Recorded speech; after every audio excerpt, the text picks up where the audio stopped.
welcome back to Innovate Africa. And as you know, we focus on founders, innovative founders who run innovative businesses that impact lives on the African continent. And I don't know about you, but I think one of the best ways to impact lives is to help SMMEs. Why? Because those SMMEs create the jobs that sustain our communities on this continent. But being an SMME is not an easy thing. You have to deal with red tape, access to markets, access to capital. I mean, all these fancy things, they struggle with it and they've got limited resources. The banks, sorry for saying this banks, but they're the worst. They create all the red tape. They make it difficult for SMMEs to get access to necessary capital to, grow the value offerings that they have for those communities. And for those banks who go, yeah, we're a bank for an SMME, the challenge is they do nothing more than open up a digital wallet and there's very little impact. So when I heard about Zazu, I thought I'll introduce this business to you. I've got the co-founder, Germain Bahri, with you today. He'll tell you about Zazu and how is Zazu different from other banks? They claim to be a bank for SMMEs. So Germain, thank you very much for your time today. What exactly is Zazu? Why do you get out of bed in the morning? Let's just talk about the purpose. No, thank you, Kino. It's my pleasure. Look, as you said, right, most of the businesses make up on the continent, around 40 million of them are SMEs, right? And today, most of them are challenged by clunky processes, very outdated, right? Even to initiate the payments, they are faced with very opaque, complicated fees, with little consideration for UX, UI. And lastly, also very little integration to no integration with the actual tools that they use, right? Think about CRM, think about payments, and much more, right? So this is where Zazu is born, right? The idea is really to build a bank to start with that they actually love, so that they can not only focus on, growing their business, save time, and essentially build their own future and scale. That's what Zazu is. Okay, so let's talk a little bit about your journey. You're a co-founder. The people behind the businesses actually matter. So what is it about your story that took you on this road, coming to Africa to make a difference in the SMME space? Yeah, just as a disclaimer, right, I do have African roots. I'm half Tunisian, right? So having spent quite some time in Tunisia, I did have the chance to see how actually finance and financial inclusion do impact, lives and, for this matter, businesses. But my background and my co-founder as well are coming from the fintech scene in Europe, where we were lucky enough 10 years ago to be part of the early sort of digital banking models, right? The likes of Revolut, Konto, Fidor Bank, right? The first models that really redefine what fintech is today, what banking looks like. And we felt like we could take some of that experience into a market where, as opposed to solving for efficiency and convenience, we could actually have a real impact, right? And you're talking about SMEs, and as you said, most of the makeup of these businesses on the continent are actually SMEs. So we wanted to really create an experience and a model that we knew very well, and obviously copied with pride, meaning that really work with local talents and find the hooks that makes those makes the business works specifically for the local entrepreneurs. Yeah, but why Africa? Why now? What was your aha moment? I mean, everybody has that one moment when they go, okay, this is great what we're doing in Europe. Yeah. But man, looking at the gaps in Africa, I mean, there's an opportunity, right? No, exactly. So I think, one thing that, in terms of demography, right? I think everyone knows that there's a boom in Africa. I think as a continent will become probably the most populated place within the next decade. So that's one of them too. I think in terms of digitization, right? Obviously, Africa is growing at different speed, but what we liked about South Africa particularly is the maturity, in terms of infrastructure and adoption to digital wallets.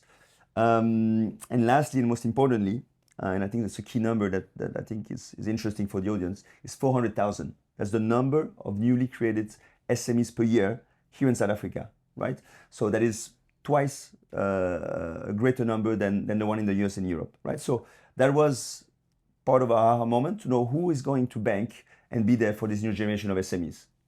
So that's the vision of Zazu, is we want to become the bank for this new generation of entrepreneurs. From Solaris, though, to Africa, you have Tunisian roots, you have African roots, you spend a lot of your time in Europe, though.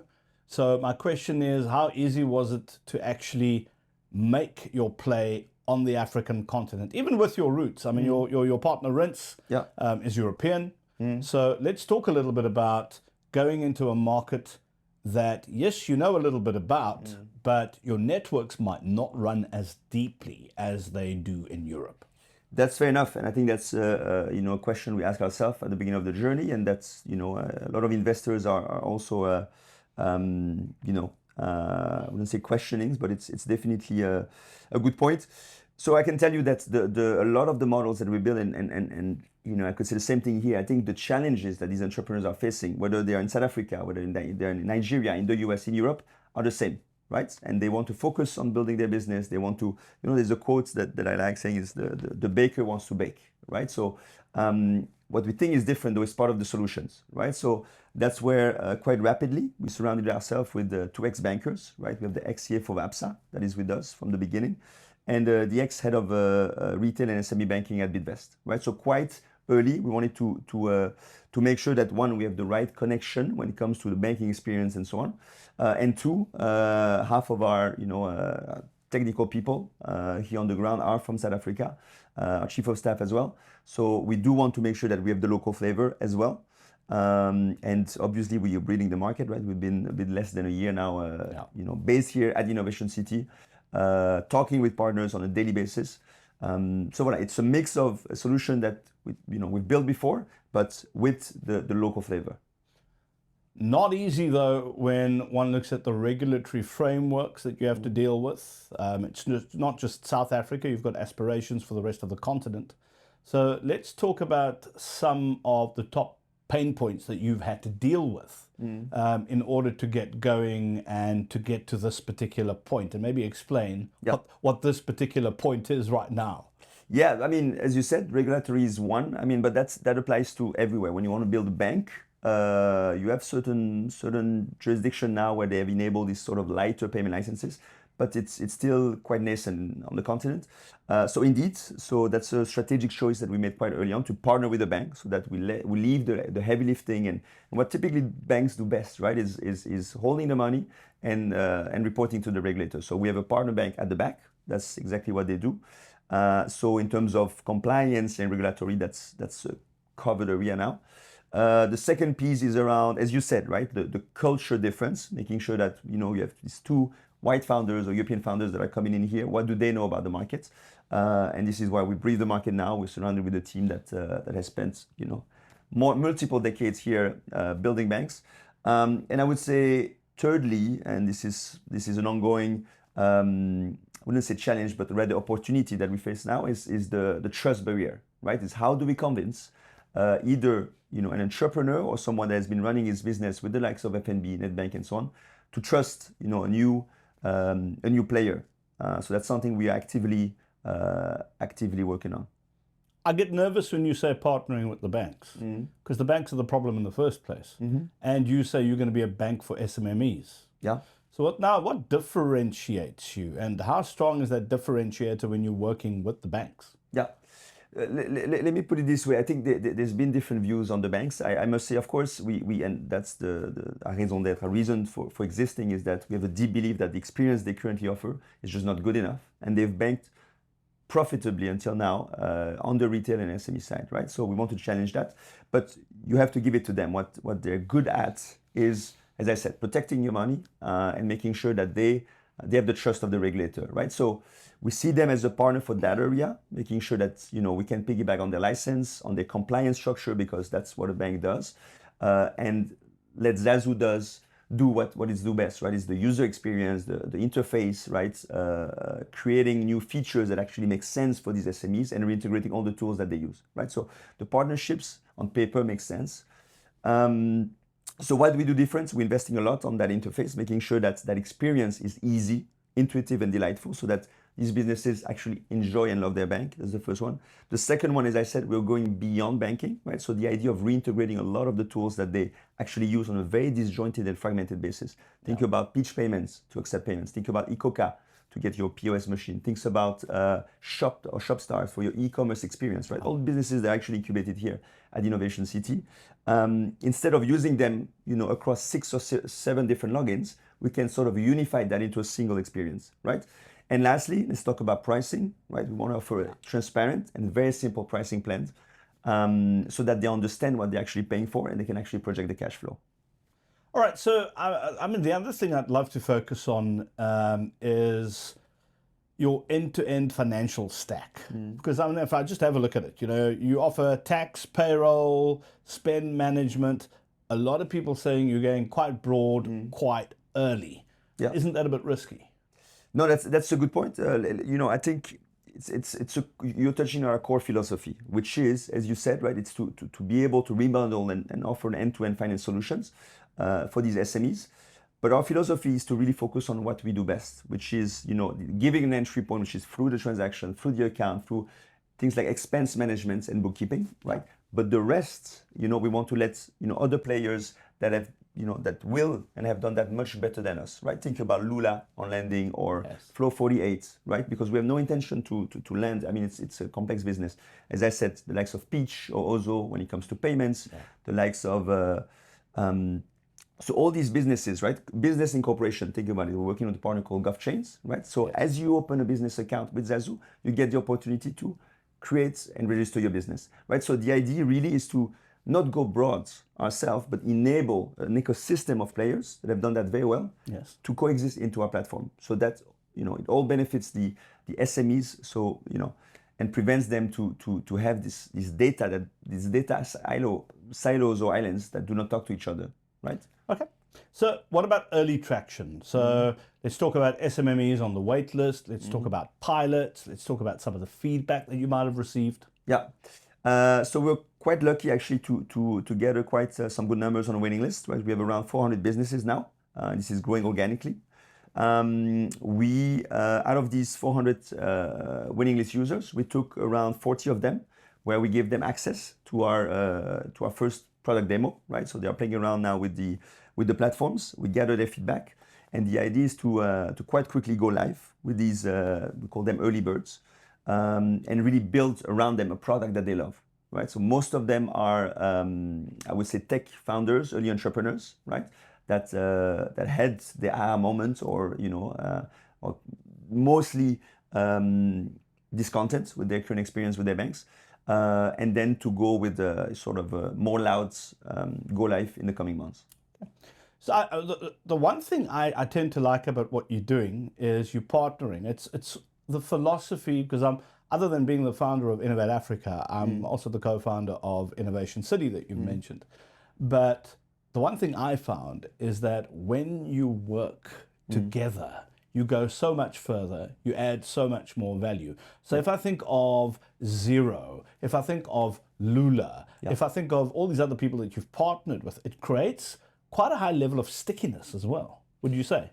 No, I look, you asked me what was our haha moment, right, to come in South Africa, and that's exactly what we liked, is that we could see that there's an ecosystem now that is being created beyond, let's say, the likes of TimesLIVE and so on, but sort of niche or vertical winners, as I call them, right, the likes of Lula, Yoko, that has taken a particular pain point that they solve very well, right, but nobody has come in as sort of to rebundle these touch points, and that's the as you said, is the core philosophy that we wanted to have, to sort of, we don't see them as competition, as most people may say, but rather as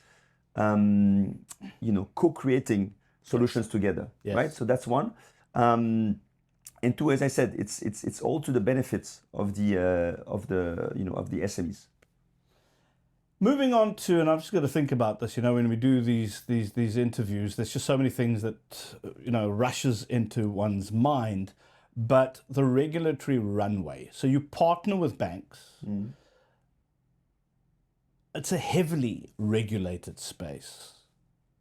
Now, do you have a aspiration, I've just got to get this out the right way, of actually getting your own banking license? Yeah. Or are you planning to piggyback forever and a day on the existing banks? Because surely you must have an aspiration of becoming your own self-sufficient bank with key partnerships. Yeah, no, that's a good point. That is something that we reflect on. I mean, the most important number one priority for us was to go live, right? To prove that actually, we can do it, right? That we have traction, and thereafter, think further in terms of compliance and whether it makes sense to get our license.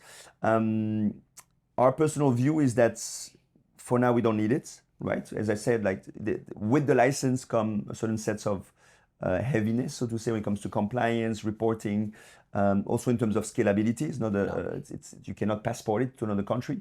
So for now, we'd rather, as I said, as you mentioned, our core philosophy is partnering. So we'd rather leave that to the banks for now.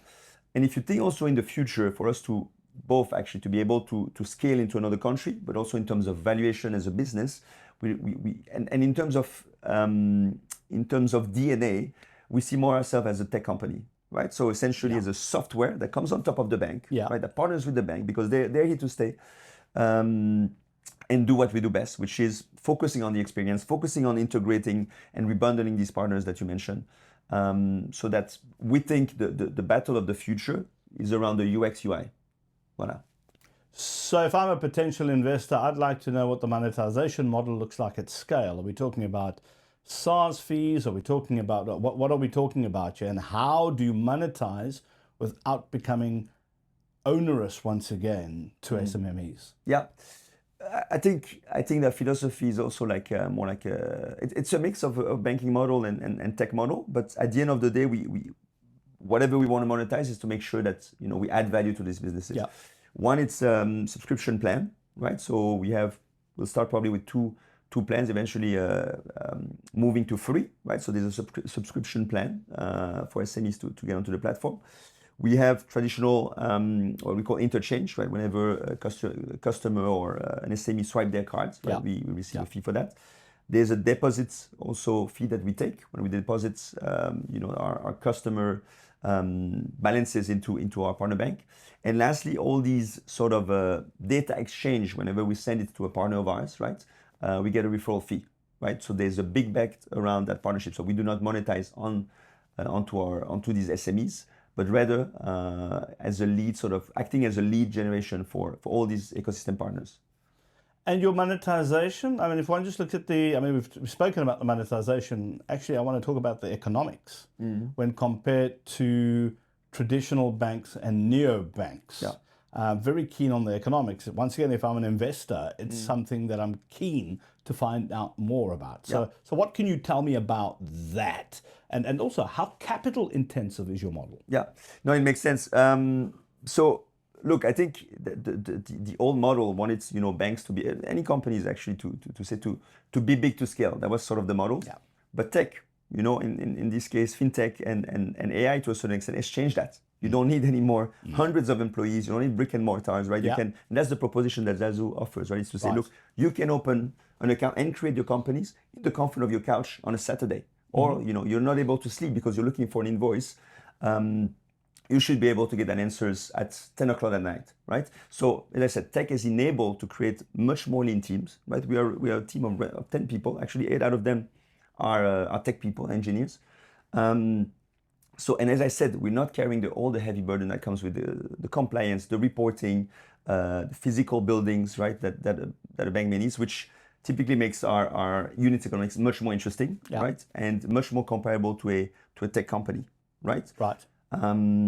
So not that I'm going to throw numbers, but that enables us to really focus much more on adding value than monetizing, than passing sort of this heavy cost structure into the customer. Scalability beyond South Africa. I mean, South Africa is probably an easier place to land if you're trying to start something like this. Yeah. But let's talk about what your aspirations are outside of South Africa and why. Yeah. No. Well, look, the challenges that you mentioned are resonates with any entrepreneurs on the continent, right? Yeah. And you find a very very similar structure that you have in South Africa, which is 4 or 6 banks dominates the market. And as I said, bank very profitably these customers. So South Africa has a good first foot because the market is much more developed than other ones in Africa. Yeah. We do have that vision for sure. But I think for the first 2 years, there's a lot to be done. As I said, there's a trust barrier that we need to build. But in terms of tech, as I said, right, it typically is that platform, that interface, the operating system, as we call it, is something that we can, quite easy either extend with our banking partner because our partners has multiple licenses across the continent, or actually plug into another local bank. Say Egypt, for example, right? You take if a bank in Egypt is willing to partner up, we typically plug it on top of it via APIs. If probably my engineers will kill me for just making it that easy, but it becomes a tech play and not a banking play, right? Yes. So people normally talk about 5-year bets, and I'm scared of 5-year bets because double exponential growth in technology changes models at a rate of knots, right? So let's talk about maybe a 3-year play or a 2-year play. If we look at users, for example, if you look at revenue, if you look at impact, what are you hoping to achieve in, let's say, the medium to long term? Yeah. So I think, first building a reputable brand in South Africa is something that I hope we can achieve within the next few years. Serving probably, I would say 500,000 of businesses. I think in the country would be a good win. I think looking at scaling into the second country will be something that's within the next year 2 and year 3 will hope to be there.